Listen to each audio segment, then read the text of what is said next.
आज का आपका टॉपिक रहेगा डिजीज ऑफ क्यूमिन। क्यूमिन की जितनी भी जो डिजीजेज हैं उसके बारे में पढ़ेंगे। आपके सिलेबस में 3 डिजीज दी हुई है क्यूमिन की। तो फर्स्ट उसमें कौन सी है आपकी रहेगी विल्ट डिजीज, एक उसके अंदर लगती है अल्टरनेरिया ब्लाइट, एक लगती है पाउडरी मिल्ड्यू। तो इन तीनों के बारे में डिटेल से पढ़ेंगे, और जिसमें से आपने विल्ट और जो अल्टरनेरिया ब्लाइट है, ठीक है, तो उन दोनों के बारे में आप पढ़ चुके हो पहले। अल्टरनेरिया ब्लाइट भी मैं आपको पढ़ा चुकी हूँ मस्टर्ड में, और जो विल्ट डिजीज थी वो भी अपने ग्राम की विल्ट डिस्कस की थी। तो ऑलमोस्ट आपको सारे सिम्टम्स वगैरह सब चीज़ें सेम देखने को मिलेंगी, वहाँ चेंजेस नहीं आएंगे। बस उसमें थोड़ा सा क्या होता है कि क्रॉप अपनी चेंज हो रही है, बाकी जितने भी जो सिम्टम है, उसका पैथोजन है, किस तरह से उसका अटैक होगा, कि कौन कौन से उसमें सिम्टम बन रहे हैं, वो सारी की सारी चीज़ें आपको सेम देखने को मिलेगी यहाँ पे, ठीक है।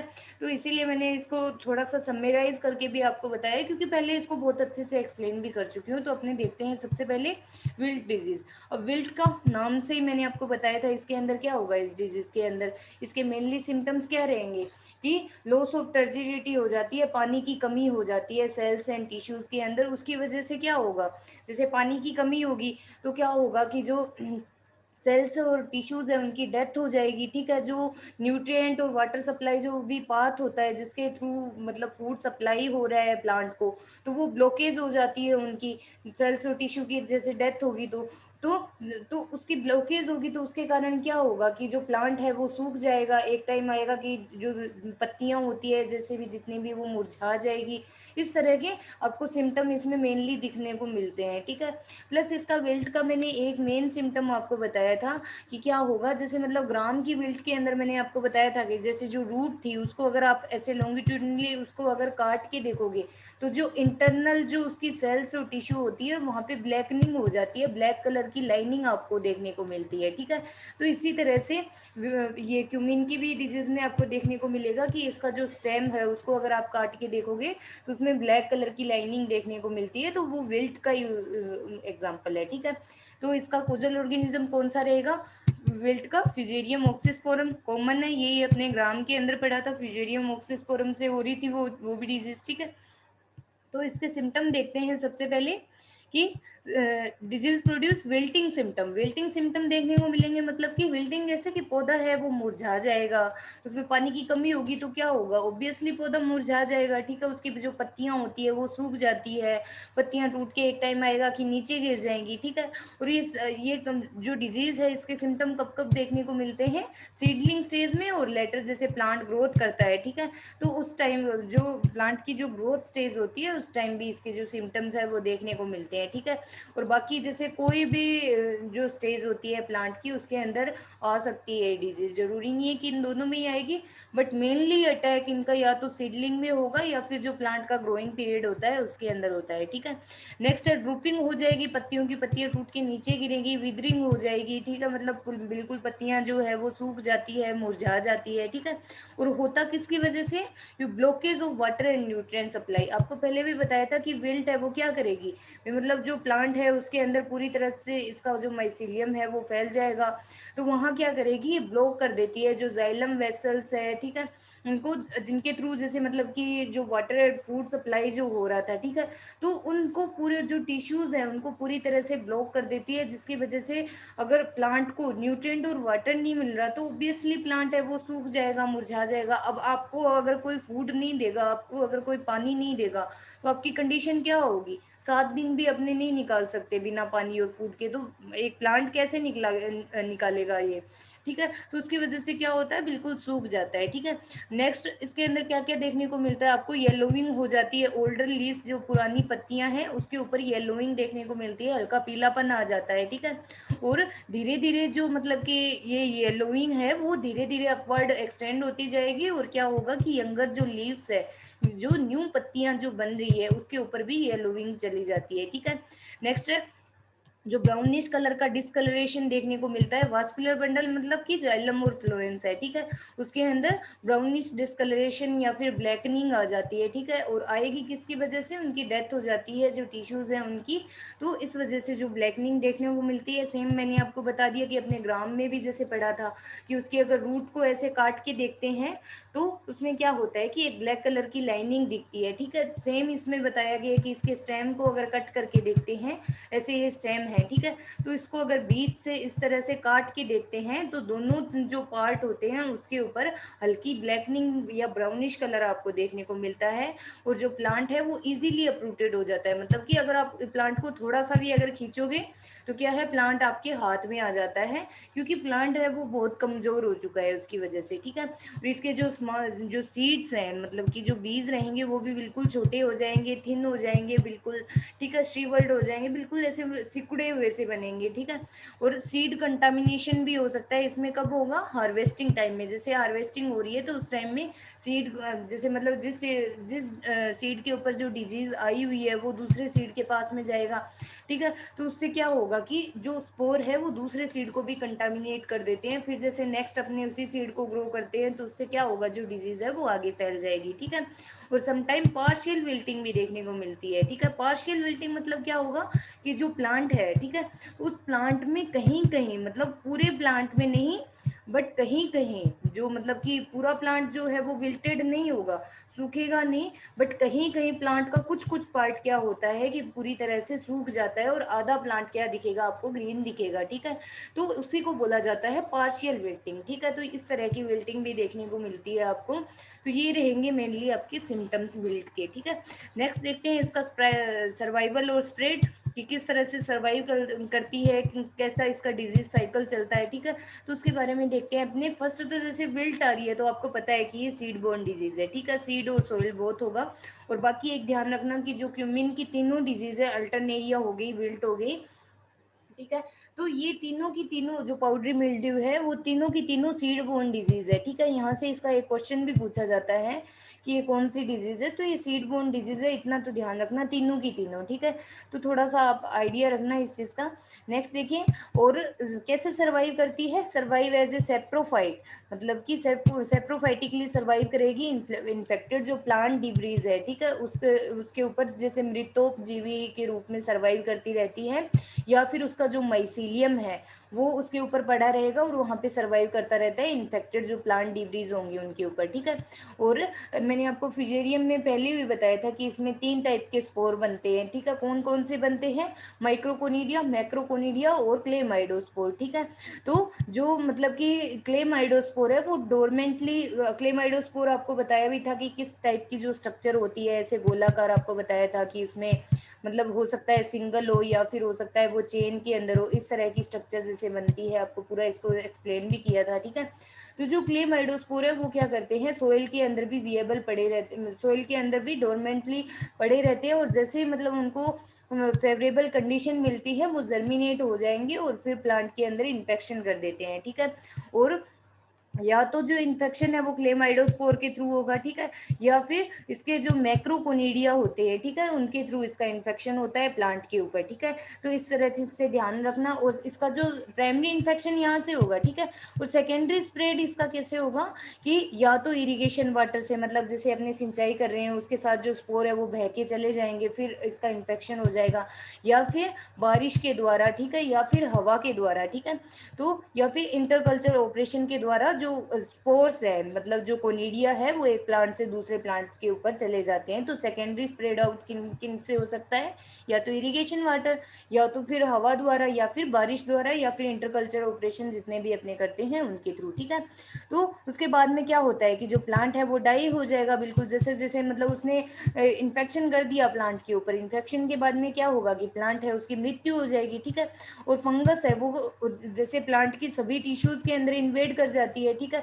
तो प्लांट की जितने भी जो पार्ट होते हैं उसके अंदर फंगस प्रेजेंट रहती है, ठीक है। और जैसे ही मतलब अपने क्रॉप को हार्वेस्ट कर लेते हैं तो उसके बाद में जैसे प्लांट के फसल के जो अवशेष हैं वो पड़े रहते हैं, तो वहाँ क्या करती हैं फंगस जो है वो सर्वाइव करती रहती है, ठीक है। और जैसे ही उसके दूसरे जो नेबर प्लांट होंगे उसके ऊपर भी वो ट्रांसफर हो जाएगी। तो इस तरह से इसका जो डिजीज साइकिल है वो चलता रहेगा।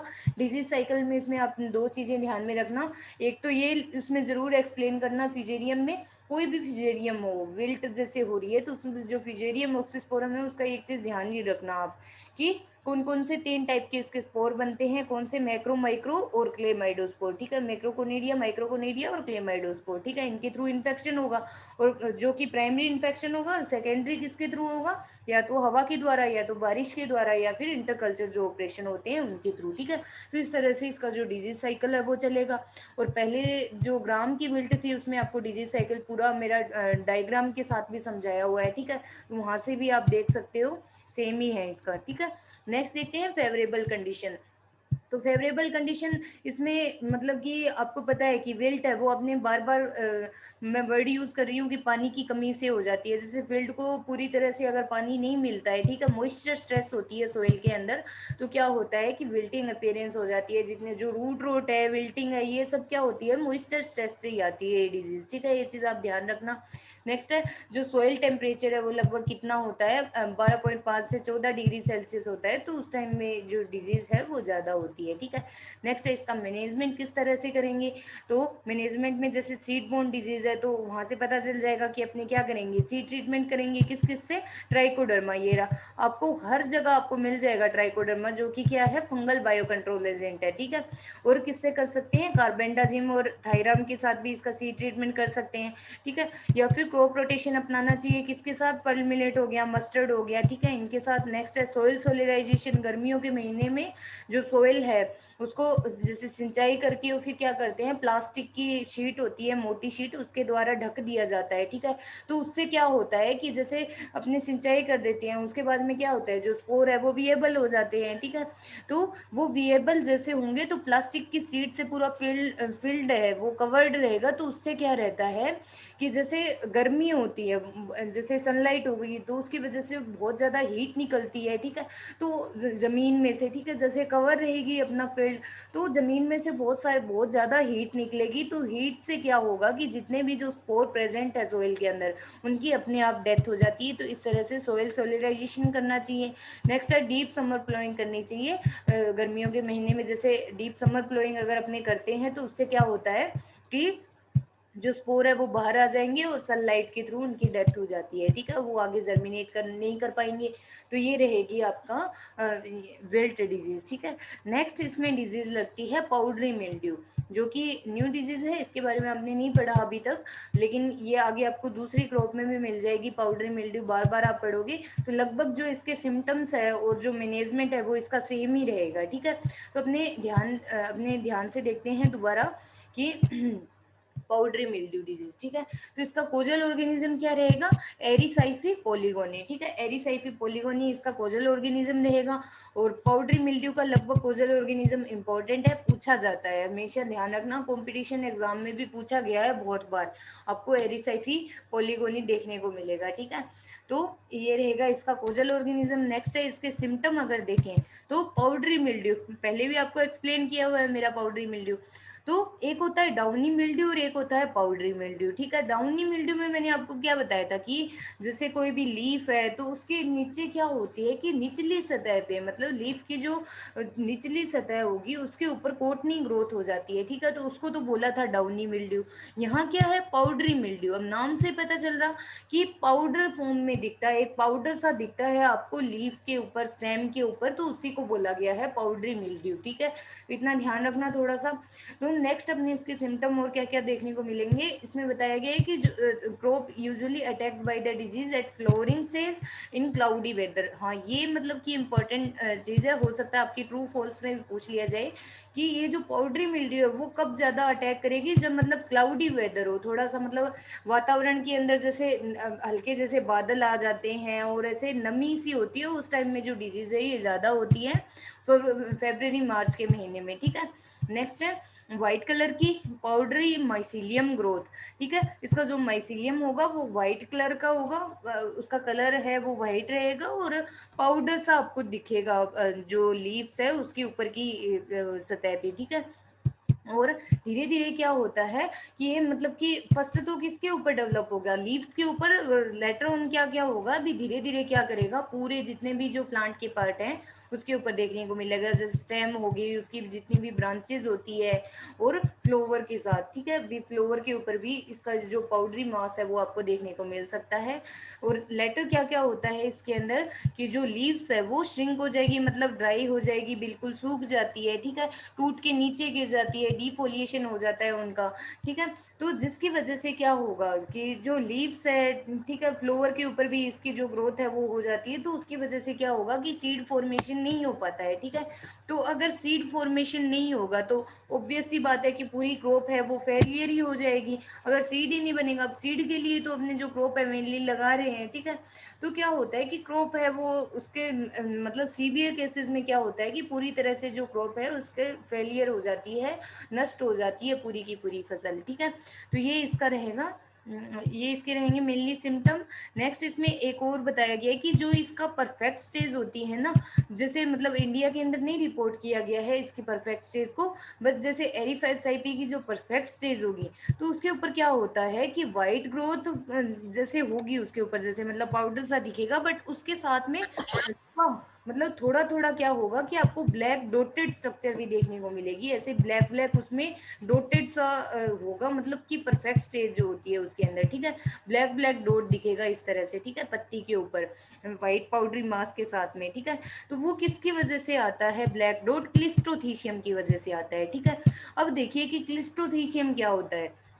तो जैसे मैंने आपको पहले भी 2-3 बार एक बार अपने डिस्कस किया था, मैंने आपको क्या बताया था कि जो एस्कोस्पोर बनते हैं, ठीक है, तो एस्कोस्पोर जो कि सेक्सुअल स्पोर है, तो जो फ्रूटिंग बॉडी होती है जो जिसके अंदर की ये स्पोर बनते हैं, तो वो कौन 4 टाइप की होती है, ठीक है, जिसके अंदर हमने डिस्कस किया था, पेरीथीशिया डिस्कस किया था, एपोथीशिया डिस्कस किया था, ठीक है।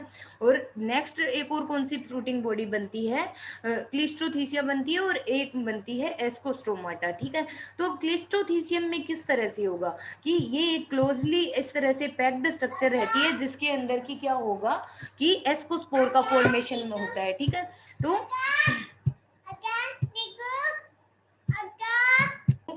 अपने कहा थे अपने जो क्लिस्ट्रोथीशियम थे उसकी बात कर रहे थे। तो जैसे मतलब आपने क्या देखा था, पेरीथीशिया में एक फ्लास्क शेप जैसे स्ट्रक्चर बन रही थी, ठीक है। और एपोथीशिया में क्या देखा था कि ऐसे डिस्क शेप की एक स्ट्रक्चर बन रही थी, जिसके अंदर की एस्कोस्पोर बन रही थी। लेकिन क्लिस्ट्रोथीशियम में क्या होता है कि क्लोजली ऐसे पैक्ड स्ट्रक्चर रहती है, जिसके अंदर क्या होता है एस्कोकार्प बनता है, एस्को ऐसा ही बनेगा, और जिसके अंदर की क्या किसका फॉर्मेशन होता है, एस्कोस्पोर का फॉर्मेशन होता है, ठीक है। तो उसकी जो ये वाली जो स्ट्रक्चर बनती है उसकी वजह से आपको जो वाइट पाउडरी मास है उसके अंदर ब्लैक कलर की डोटिंग स्ट्रक्चर भी आपको देखने को मिलती है, ठीक है। तो ये रहेगा इसमें इसके मेनली सिम्टम्स। नेक्स्ट देखते हैं इसमें सर्वाइवल एंड स्प्रेड, मतलब कि इसमें पूरा डिजीज साइकिल ही आएगा कि इसका डिजीज साइकिल किस तरह से रहेगा, ठीक है। तो डिजीज साइकिल में पहले भी बता चुकी हूँ कौन सा है, सोइल और सीड बोर्न दोनों टाइप की डिजीज रहेगी, ठीक है। इसके जो मतलब कि क्लिस्ट्रोथीसिया जो बनती है, मतलब परफेक्ट स्टेज जो है, क्लिस्ट्रोथीसियम जो स्ट्रक्चर बनेंगी वो सोइल के अंदर ही पड़ी रहती है, ठीक है। और जैसे मतलब फेवरेबल कंडीशन मिली तो सोइल के थ्रू जैसे मतलब जो एस्कोस्पोर है वो बाहर निकलेंगे, फिर वो आगे जर्मिनेट कर देंगे और इन्फेक्शन कर देते हैं, ठीक है। और सीड बोर्न भी डिजीज है, इसके जो सीड है उसके अंदर भी जो स्पोर पड़े रहेंगे वहां से भी इसका जर्मिनेशन हो जाता है, ठीक है। तो इसका प्राइमरी स्प्रेड किसके थ्रू होगा, सोइल और सीड के थ्रू होगा। और सेकेंडरी जो स्प्रेड होगा, मतलब सेकेंडरी किसके थ्रू फैलेगी, डिस्पर्जल ऑफ कोनिडिया। जो इसमें एसेक्सुअल स्पोर कौन से बनेंगे, कोनिडिया बनेंगे, जो कि किसके द्वारा ट्रांसफर होंगे, विंड या फिर रेन स्प्लेशेस के द्वारा, ठीक है। तो इसके थ्रू इसका क्या होगा, सेकेंडरी जो इन्फेक्शन है वो रहेगा, ठीक है। नेक्स्ट देखते हैं, ये देखिए कि एयरबोर्न कोनिडिया के द्वारा, और प्राइमरी किसके थ्रू होगा, या तो मतलब डायरेक्ट कोनिडिया के थ्रू भी हो सकता है, या फिर जैसे मतलब इसकी जैसे परफेक्ट स्टेज है तो उसमें क्लिस्ट्रोथीसियम के अंदर जैसे एस्कोस्पोर बनते हैं, तो प्राइमरी इन्फेक्शन एस्कोस्पोर से होता है या फिर कोनिडिया से होगा, ठीक है। और एडवर्स कंडीशन में बनेगा क्लिस्ट्रोथीसिया, तो जिसके अंदर की एस्कोस्पोर बनेंगे और वहां से भी इसका इन्फेक्शन हो जाएगा। धीरे धीरे इसके जो सिम्टम्स हैं वो आपको पूरे प्लांट के ऊपर देखने को मिलते हैं। वो प्लांट के ऊपर व्हाइट कलर की पाउडरी ग्रोथ हो जाएगी, और उसमें क्या होगा, पाउडरी ग्रोथ होगी धीरे धीरे, मतलब जो प्लांट है वो पूरी तरह से खराब हो जाता है, और इसके जो स्पोर्स हैं वो जैसे पड़े रहते हैं प्लांट डिब्रीज वगैरह पे। तो इस तरह से इसका जो लाइफ साइकिल है वो रहेगा। नेक्स्ट अपने देखते हैं इसमें फेवरेबल कंडीशंस, ठीक है। तो फेवरेबल कंडीशंस जो पाउडरी मिल्ड्यू की है उसका एक क्वेश्चन बनता है, यहाँ से ध्यान रखना कि जो ह्यूमिड वेदर रहता है, मतलब कि नमी रहती है वातावरण में, तो उस टाइम में जो ये डिजीज है वो ज्यादा फैलेगी, ठीक है। नेक्स्ट देखिए कि टेम्परेचर कितना रहेगा, 22-25 डिग्री सेल्सियस टेम्परेचर और क्लाउडी वेदर, उस टाइम में जो डिजीज है वो ज़्यादा फैलती है। और इसका रिलेटिव ह्यूमिडिटी जरूर याद रखना, लगभग 80%, ठीक है। तो उस टाइम में जो कोनिडिया है उनका जर्मिनेशन होगा और वो जो डिजीज है उसका डेवलपमेंट होता है, ज़्यादा फैलेगी डिजीज, ठीक है। नेक्स्ट देखिए इसका मैनेजमेंट। तो इसके मैनेजमेंट की अगर बात करें तो जो डाइनो के 0.5% के हिसाब से जो केमिकल है वो आप यूज़ करना चाहिए फील्ड के अंदर, या फिर वेटेबल सल्फर 0.25 और सल्फर डस्ट, ठीक है। तो यहाँ से भी इसका 1 नंबर का भी क्वेश्चन आता है, या फिर कैराथिन के नाम से भी आ सकता है। तो डाउनी मिल्ड्यू किससे कंट्रोल होती है, मेटल एक्साइल अपनी यूज़ करते हैं, ठीक है। और जो पाउडरी मिल्ड्यू है वो किससे कंट्रोल होती है, जितने भी जो सल्फर फंजीसाइड है, ठीक है, तो उनसे पाउडरी मिल्ड्यू का कंट्रोल होता है। मेनली इसमें कैराथेन भी आता है, तो कैराथेन के थ्रू, जो कि एक सल्फर फंजीसाइड है, ठीक है, तो उनके थ्रू इसका जो कंट्रोल है वो करना चाहिए, ठीक है। और नेक्स्ट है फील्ड सैनिटेशन करनी चाहिए, फील्ड में पूरी तरह से साफ सफाई करनी चाहिए, वीड होज को पूरी तरह से खत्म कर देना चाहिए, अदरवाइज जो कोनिडिया है वो वीड के ऊपर और सर्वाइव करते रहते हैं, ठीक है। तो ये रहेगा इसका मैनेजमेंट। नेक्स्ट अपने देखते हैं इसमें अल्टरनेरिया ब्लाइट। तो अल्टरनेरिया वही जो सेम आपने मस्टर्ड के अंदर पढ़ी थी, सेम वैसे ही सिम्टम आपको यहाँ पे भी देखने को मिलेंगे। और इसका कोजल ऑर्गेनिज्म क्या रहेगा, अल्टरनेरिया बोन्सी, ठीक है। उसमें स्पीसीज चेंज थी, इसके अंदर स्पीसीज इसके अंदर चेंज है, बाकी सब चीज़ें ज़्यादातर सेम ही रहेंगी, ठीक है। तो अल्टरनेरिया बोन्सी इसका याद रख लेना आपको जो ऑर्गेनिज्म। नेक्स्ट देखिए इसमें डिजीज के सिम्टम किस किस तरह के देखने को मिलेंगे, ठीक है। तो डिजीज सिम्टम में वही चीज़ की नेक्रोसिस हो जाती है, इसमें नेक्रोसिस मतलब कि सेल्स और टिश्यूज की डेथ हो जाती है, ठीक है। तो necrotic black brown area develop होगा, जिसकी वजह से क्या होता है कि इस तरह से जैसे कंसेंट्रिक रिंग्स बन जाती है इस तरह से, ठीक है। और टारगेट बॉडी इफेक्ट आपको देखने को मिलते हैं, या फिर बुल आई स्पॉट भी उसको बोला जाता है, जो कि एक येलो हेलो से ऐसे कवर्ड रहता है, ठीक है।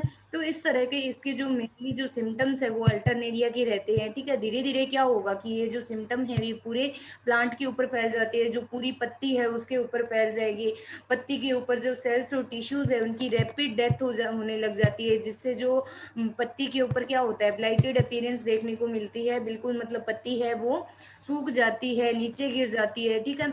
और जो डिजीज है वो कब अपीयर होगी, during warm humid weather condition जो रहती है उस टाइम में, ठीक है। और या फिर फ्लोरिंग स्टेज में भी, ठीक है। तो इस तरह से इसमें जो डिजीज है उसका अपीयरेंस रहेगा। इसके जो सीड हैं वो भी क्या होते हैं कि बिल्कुल ऐसे श्रीवल्ड हो जाते हैं, बिल्कुल ऐसे सिकुड़ जाते हैं, बिल्कुल ऐसे सिकुड़े वैसे स्मॉल सीड का फॉर्मेशन होगा, ठीक है। नेक्स्ट है, नेक्स्ट की जो सीड होते हैं, जो इन्फेक्टेड सीड रहेंगे वो क्या होंगे, जब विनोइंग करते हैं, विनोइंग करते हैं ना कि हवा के सामने जैसे दानों को जैसे उड़ाते हैं, जिससे क्या होता है कि जो कचरा वगैरह अलग हो जाता है हवा के द्वारा, ठीक है। तो विनोइंग के टाइम में क्या होते हैं कि जो इन्फेक्टेड जो सीड रहेंगे वो हवा से उड़ के साइड में हो जाते हैं, अलग हो जाते हैं अपने आप ही, ठीक है। Next, early sown crop get high intensity of disease and produce unmarketable seeds.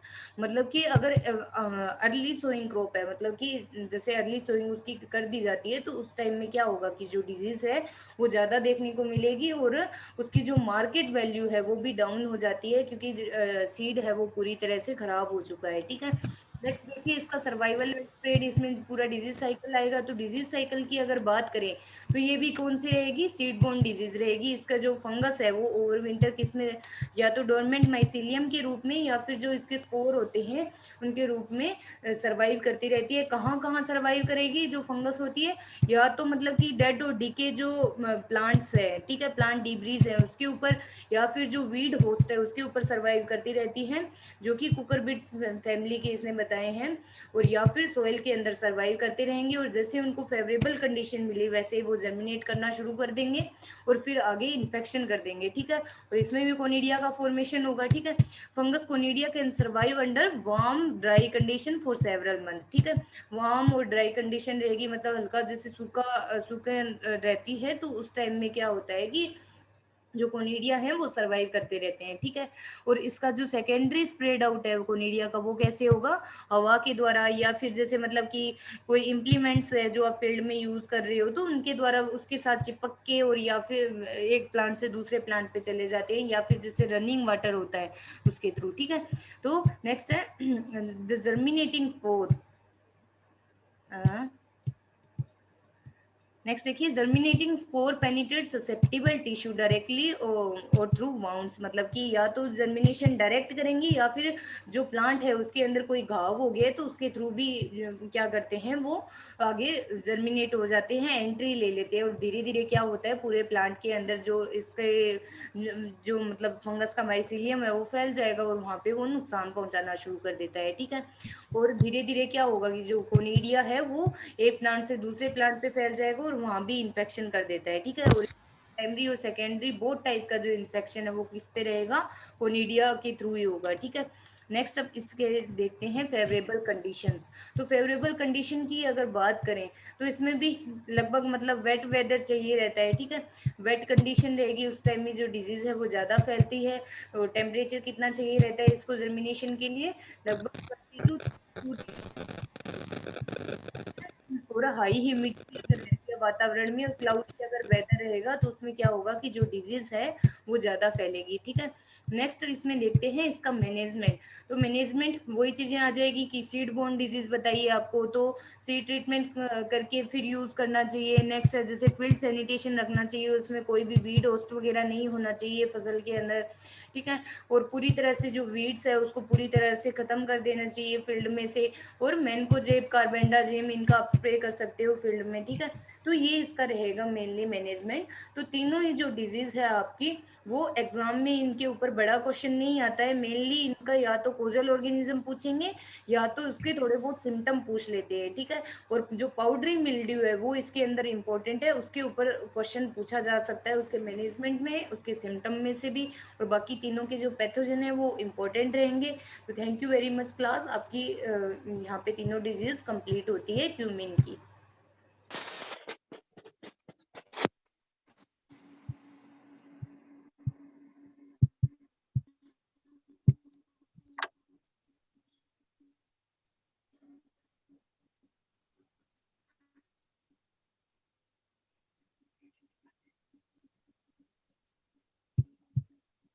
So thank you very much class.